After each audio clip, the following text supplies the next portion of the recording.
En vitrine de cette édition, la politique d'aménagement du territoire de l'espace UMOA est désormais opérationnelle. Elle a été présentée aux partenaires cette semaine à Ouagadougou. Sa vulgarisation permettra une pratique harmonisée de l'aménagement du territoire dans tous les pays de l'espace communautaire. Reportage à suivre dans un instant. Et puis, attention, la publicité et la vente de tabac devant les écoles incitent nos enfants à fumer. Ils se plaisent même à en acheter juste pour tester le goût. Au nom de leur santé, des associations appellent à l'interdiction des échoppes à tabac aux alentours des établissements scolaires.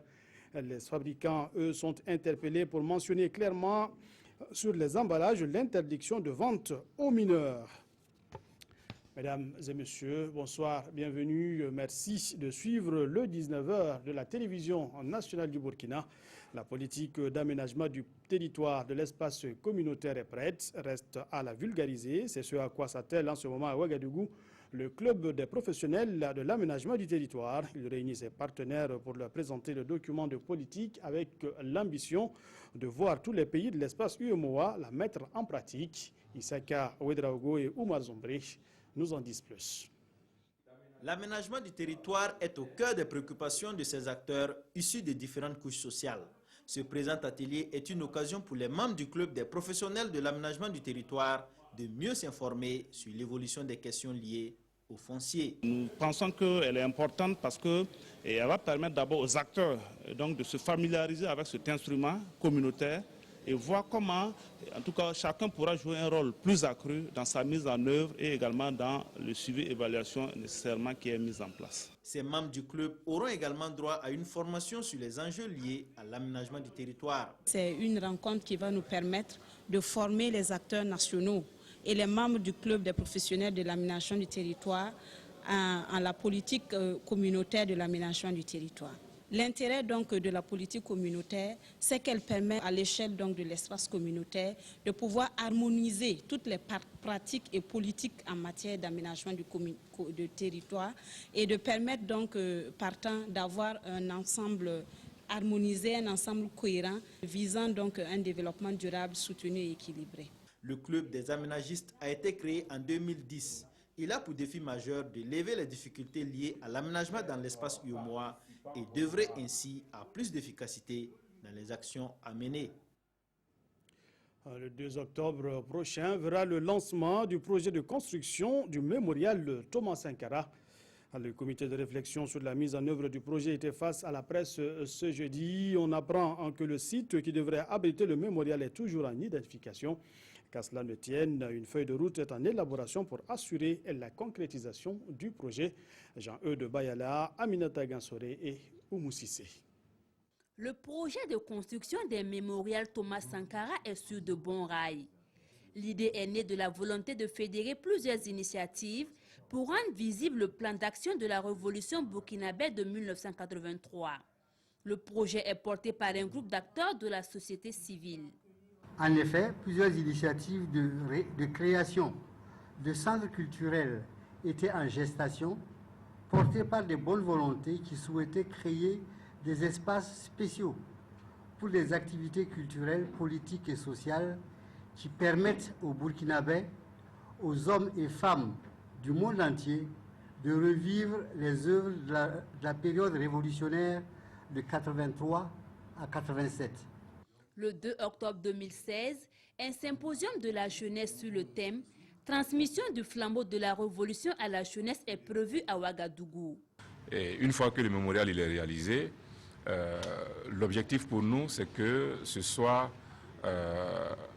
un espace qui fasse revivre les temps forts de la révolution, qui fasse connaître davantage le travail de Sankara, sa dimension sociale, politique, économique. Venu représenter le gouvernement, Tahirou Barry, ministre de la Culture, a confirmé l'accompagnement de l'État burkinabé à la tenue de cet événement, voulu comme un haut lieu de souvenir. Notons que des démarches sont en cours pour obtenir le site du Conseil de l'Entente comme lieu principal pour ériger le mémorial. Toutefois, la réflexion continue pour l'identification d'autres sites en vue de traduire fidèlement le programme politique de la Révolution dans des éléments concrets.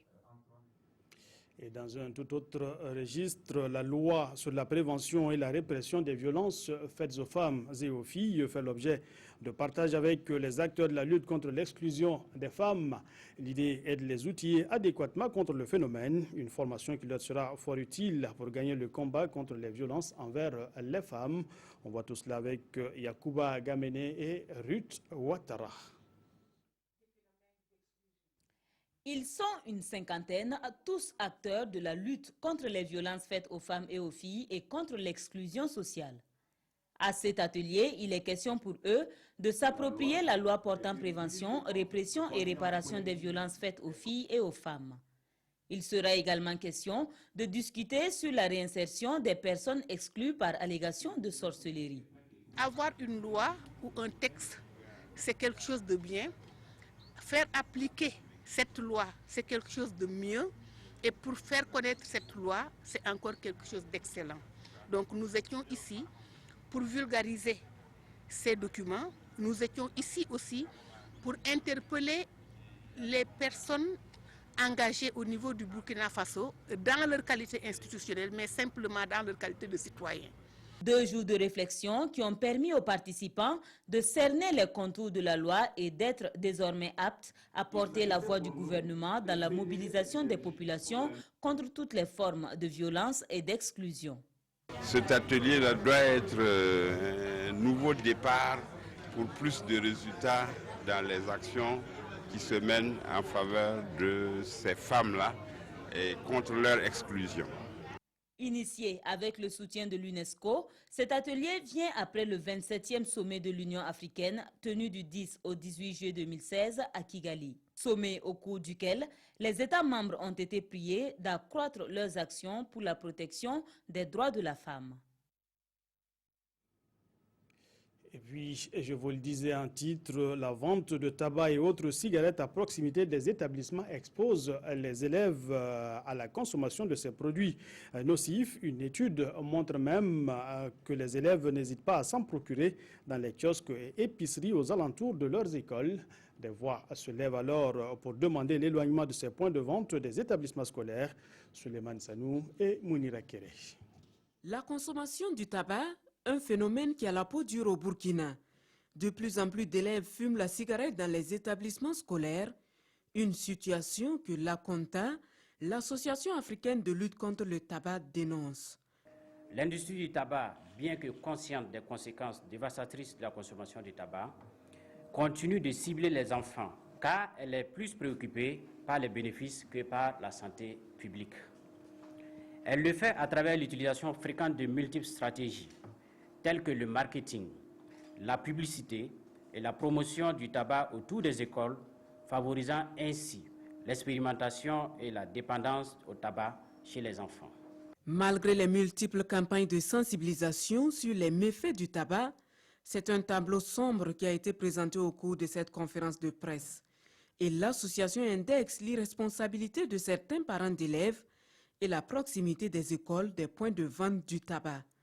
Il y avait au total 148 points de vente de produits de tabac dans un rayon de 100 mètres autour des 16 écoles enquêtées, soit une moyenne de 9 par école. 81% des écoles enquêtées ont des points de vente très proches et visibles depuis leur portail. Afin de mettre un terme à ce phénomène, l'ACONTA demande aux autorités burkinabées d'interdire la vente du tabac autour des établissements scolaires et d'introduire dans une loi l'affichage de la mention « vente interdite aux mineurs ».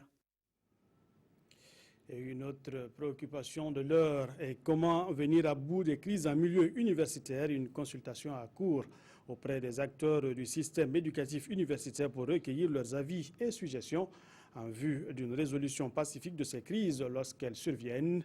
L'initiative est de la Fédération burkinabé des associations, centres et clubs UNESCO. On voit tout cela avec Amadou Ilboudo et Kadi Sanogo. Depuis plus d'une décennie, les universités publiques du Burkina sont secouées par des crises à répétition. C'est dans cette optique que la Fédération burkinabé des associations, centres et clubs UNESCO, a initié un atelier autour du thème « Consultation des acteurs du système universitaire » sur la prévention et la résolution pacifique des crises en milieu universitaire. Une rencontre qui vise à permettre à l'ensemble des acteurs de faire une analyse sans complaisance des crises dans les universités du Burkina. Initier cette activité est une occasion pour permettre aux acteurs des campus universitaires, de nos universités, de réfléchir ensemble sur les problèmes qui minent les universités du Burkina, notamment les problèmes qui sont à l'origine des différentes crises que nous avons connues. Et on pourrait s'appesantir sur, c'est-à-dire les crises violentes, donc les conflits qui opposent les acteurs. Cette initiative de la Fédération burkinabé des associations Centre Club UNESCO a été bien appréciée par les premiers responsables du ministère en charge de l'enseignement supérieur. Cette activité, donc, nous l'apprécions positivement parce que nous pensons que d'analyse en analyse, il y a des propositions qui sont faites sur les mécanismes de ces crises, sur les causes de ces crises, et les différents éléments qui vont être révélés vont approcher les différents acteurs. Pendant 3 jours, les 40 participants auront droit à plusieurs communications, notamment l'analyse des conflits en milieu universitaire, causes, types et conséquences, et le mécanisme de prévention, de gestion, de règlement des conflits. Et puis un mot de sport pour terminer. Nous évoquons l'épilogue de la 2e édition de la Coupe de l'Unité et du Progrès de Waïgouya. Lancée courant juillet, cette coupe a mis aux prises les 15 équipes des 15 secteurs de la ville de Waïgouya et 12 autres issus des communes de la province du Yatenga. Le récit de la finale avec Irénée Kaboré et Beleman Herman Nestor Atoui. Après 2 mois de compétition intercommune et intersecteur, la Coupe de l'Unité et du Progrès arrive à son terme. La finale intersecteur a opposé le secteur 10 au secteur 13 de la ville de Waïgouya, habillé en rouge-vert. Après les formalités, les 2 équipes finalistes se cramponnent pour le trophée de la 2e édition. Dans une première partie de 35 minutes assez équilibrée, ni les verts ni les bleus n'arrivent à prendre le dessus du match. Score nul et vierge à la pause. De retour, le secteur 13 se décide et ouvre le score après 9 minutes de jeu sur cette frappe de Mohamed Ouedraogo. Le secteur 10 ne se laissera pas faire, il multiplie les actions et réussit l'égalisation à 1 minute du coup de sifflet final. Les compteurs sont remis à 0 et c'est l'épreuve des tirs au but qui a donné plus de chance au secteur 13 qui remporte pour la 2e fois le trophée de l'Unité et du Progrès. C'était vraiment un match à notre portée jusqu'à la dernière minute où moi-même j'ai donné une occasion de but à l'adversaire et ils ont profité égaliser. Et au tir au but, c'était pas facile parce que j'étais pas totalement dans ma peau. Et bon, Dieu merci, on a remporté. Tout ce qu'on a programmé comme activité, ça a été réalisé. Et le pari de réussir l'organisation de la Coupe, combiné intercommune et intersecteur, le stade a refusé du monde et il y a belle lurette qu'on n'a pas vu ce monde dans ce stade. Le patron de la cérémonie, par la voix de son représentant, a salué et encouragé les organisateurs. Si cette coupe n'existait pas, il fallait quand même l'inventer. Pourquoi? Parce qu'en voyant la mobilisation, on s'est dit qu'il y a une solidarité de la jeunesse du Yatenga. Donc c'est qu'il y a une chose bien, puisque avec une solidarité au niveau de la jeunesse, on peut faire des grandes choses. À l'heure des récompenses, le secteur 10, finaliste malheureux, reçoit la somme de 200 000 francs CFA, un jeu de maillot plus un ballon. Alors que le vainqueur, en plus du trophée, empoche la somme de 250 000 francs CFA, un jeu de maillot plus un ballon.